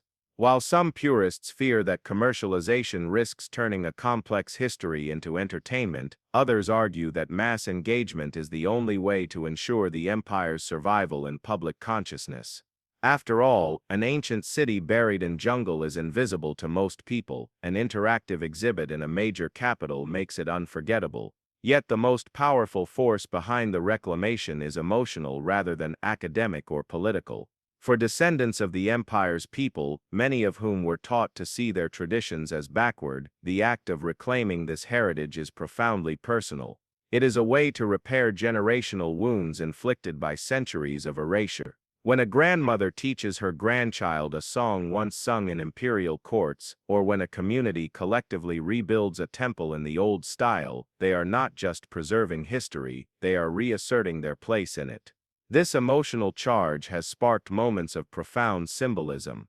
In one coastal town, fishermen launched a fleet of boats built entirely using reconstructed imperial methods, sailing them along the ancient trade route for the first time in over 1,000 years.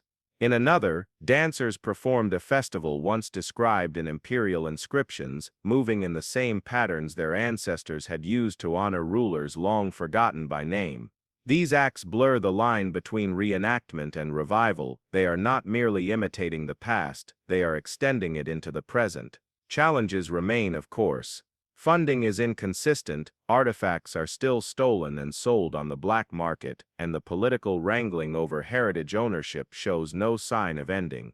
Some historians caution against romanticizing the empire, noting that it, like all human societies, had its share of brutality, inequality, and failure. They warn that in our eagerness to restore what was lost, we risk constructing an idealized version that never truly existed.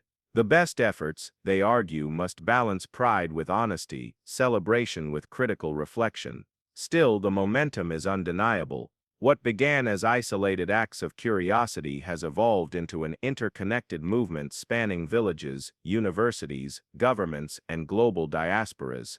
The empire's memory, once fading into oblivion, is now being rewritten into the public story, not as a faint whisper in footnotes, but as a voice that demands to be heard. As the reclamation gathers pace, one final question begins to loom: if a civilization can be reborn in the minds and hearts of people, centuries after its destruction, can it ever truly be said to have died? The answer to that question will shape not only how we remember this empire, but how we think about the survival of all human cultures in the face of time's relentless erasure. Next, we turn to the closing chapter of this journey, a reckoning with the empire's ultimate meaning, and what its vanishing and return reveal about the fragile, stubborn persistence of memory itself. The story of the once great empire comes to an end, not in a single triumphant conclusion, but in a kind of layered reckoning. Standing at the edge of the ruins today, one can sense both presence and absence, the weight of stone, the echoes of streets that once teemed with life, and the yawning silence where voices have long since faded. The empire's rediscovery has brought it back into public consciousness, yet it remains a ghostly thing, part history, part legend, part reconstruction of fragments we may never fully fit together. The final truth is that no civilization, no matter how vast, wealthy, or sophisticated, can guarantee its survival in human memory. The empire's fall was not a single catastrophe, but a sequence of missteps, environmental stresses, internal rivalries, and the shifting tides of global power. What followed was perhaps even more destructive than its collapse: centuries of erasure in which later rulers and foreign powers reshaped the past to suit their own narratives, leaving the empire's achievements to dissolve into obscurity. The greatest danger to memory is not forgetting by accident, it is forgetting by design. Yet the empire's story challenges the idea that once something is forgotten, it is gone forever. Its return to the modern stage, pieced together from oral histories, buried artifacts, and the stubborn curiosity of those unwilling to let the past stay buried, shows that memory can be resurrected. This resurrection, however, is never perfect. The image we have today is a mosaic, some tiles original, others recreated, a few perhaps belonging to another story altogether. The empire that now exists in our collective imagination is both the same and not the same as the one that once ruled. There is also a paradox at play. In rediscovering the empire, we have inevitably transformed it. The original people are gone, Their customs, though revived, are refracted through centuries of change. Our interpretation of their architecture, governance, and worldview is shaped by modern sensibilities, by our fascination with mystery, and by our need to draw lessons from the past. In telling their story,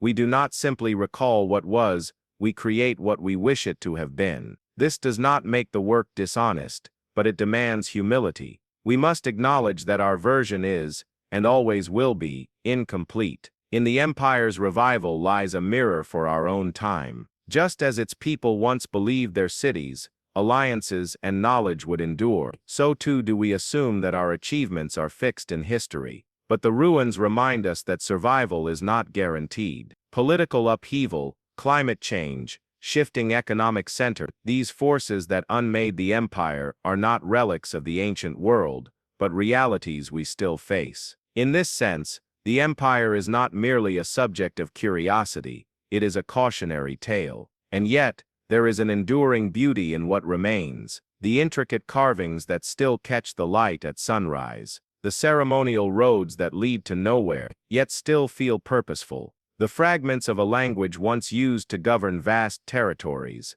now spoken by only a handful of scholars and revivalists. Each piece is a testament not just to what was lost, but to what refused to be erased entirely. That stubborn persistence of stone, of song, of story, is perhaps the empire's greatest legacy. The question lingers, why does no one remember? The simplest answer is that memory depends on continuity, and the empire's chain of continuity was broken. But there is a deeper answer too, that remembering required more than facts and monuments. It requires living connections, active participation, a will to keep telling the story, even when it no longer serves immediate political or economic needs. Without that, even the mightiest civilization can vanish from collective awareness in a few short generations. Now, after centuries of absence, the empire lives again, though not as it once was. It lives in documentaries, in digital reconstructions,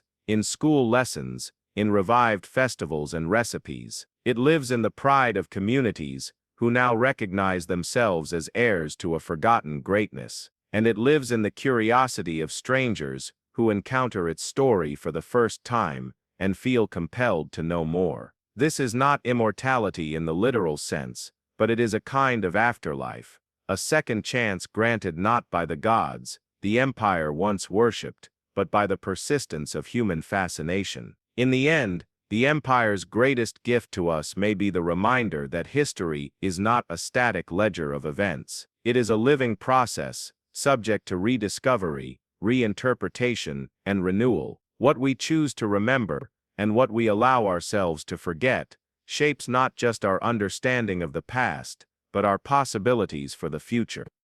The empire may have vanished from the map, but as long as its story is told, it will never truly vanish from the human mind. And perhaps that is the answer to the mystery embedded in the title. No one remembered until they did. And now we remember together.